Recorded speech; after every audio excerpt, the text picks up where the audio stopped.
Hey everybody, Patrick here from Rocky Mountain Style. If this is your first time here, welcome, and if not, welcome back. Today we continue with our flannel series, and we're going to be discussing what I'm wearing right now, which is the Duluth Trading Company Burlyweight flannel. So this is the biggest flannel they make, the heaviest flannel they make. They state it's 8 ounces. Based on other flannels I've worn, I would definitely say this is on the heavier side of ones I've worn. So I have no issues believing that 8-ounce claim. Uh, Duluth is an interesting company. I've known about its existence for quite a while, for really a long time, to be honest, but I've never set foot in a store, never purchased one of their products, and I really don't have a reason why. A lot of their stuff resonates with me, and it seems to be good value for money. So once I started this flannel series, a few people recommended, hey, go try some Duluth as a more value priced option. So it turns out we have a Duluth store here in Colorado Springs. So a couple of weeks ago, I took myself down there, checked out their whole product line, tried on many different things, found out that the sizing for Duluth is pretty interesting. So we'll get into that a little bit later. But I picked up 2 flannels. This was one, the Burlyweight, and then I also picked up their free swinging flannel, which is their more midweight flannel that's sort of an everyday wear. Um, so that will be a separate video, however. But if you want to hear more about this Burlyweight, about my thoughts on Duluth in general, please stick around. Thanks.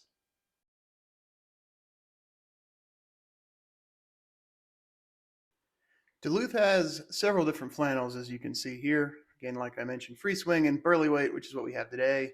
Oysterous, which is interesting. Shirt jack, and a couple from a series they call Alaskan Hard Gear, aka HG. I tried on the free swing and the Burlyweight. Wasn't really interested in these others, so didn't try those on. But again, we have the, oops, wrong click. We have the Burlyweight, and we have it here in vintage olive plaid. So 4 colors, and this is a new item I was told at the store. So they don't have as many colors as the other, but they have this nice coal plaid. This one, I thought I would like this more than I did, but turns out it looked kind of just a little bit busy for me in person. And then a nice all blue, and then of course the vintage olive plaid that we have. So if you notice here on the sizing, the medium is the smallest one they have. They only have one fit of this right now, which is relaxed. And they also say that this is a untucked length. So that's helpful for people my height. I'm about 5'8.5".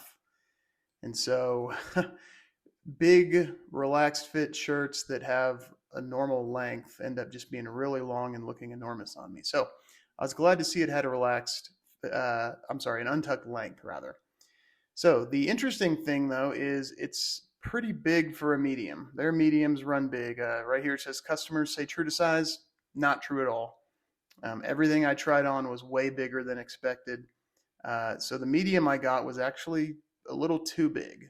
And so I'll talk about that in a second once we get into the videos showing me wearing it.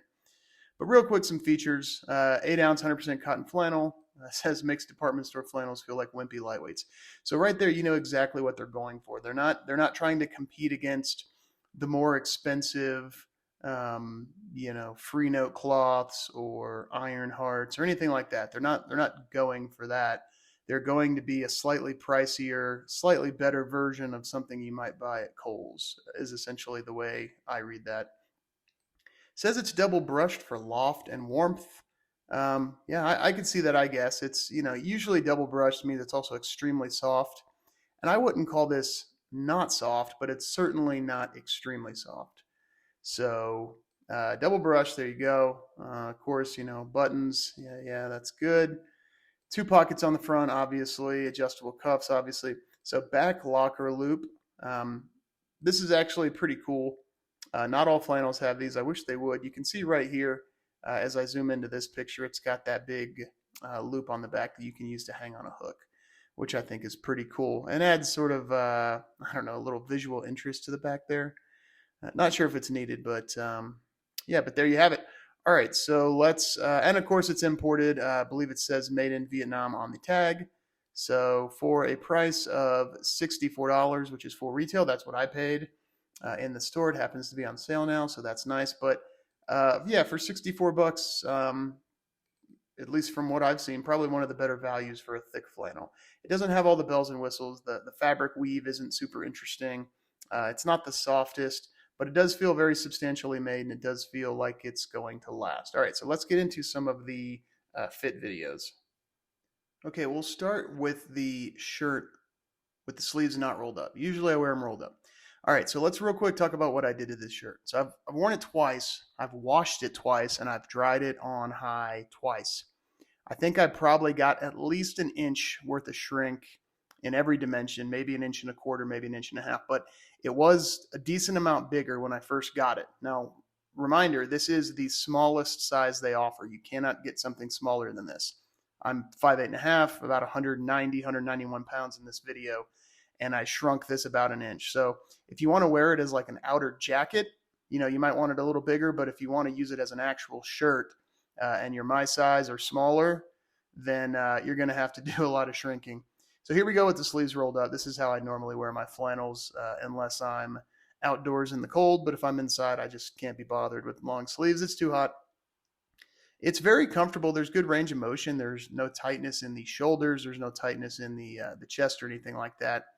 And then here's my large sized Thursday wax field jacket. Just wanted to show you, you know, easily layered underneath the jacket. This jacket I think is called dark olive, something like that. So, you know, good look, fits well with the jacket. So all in all, nothing to complain about.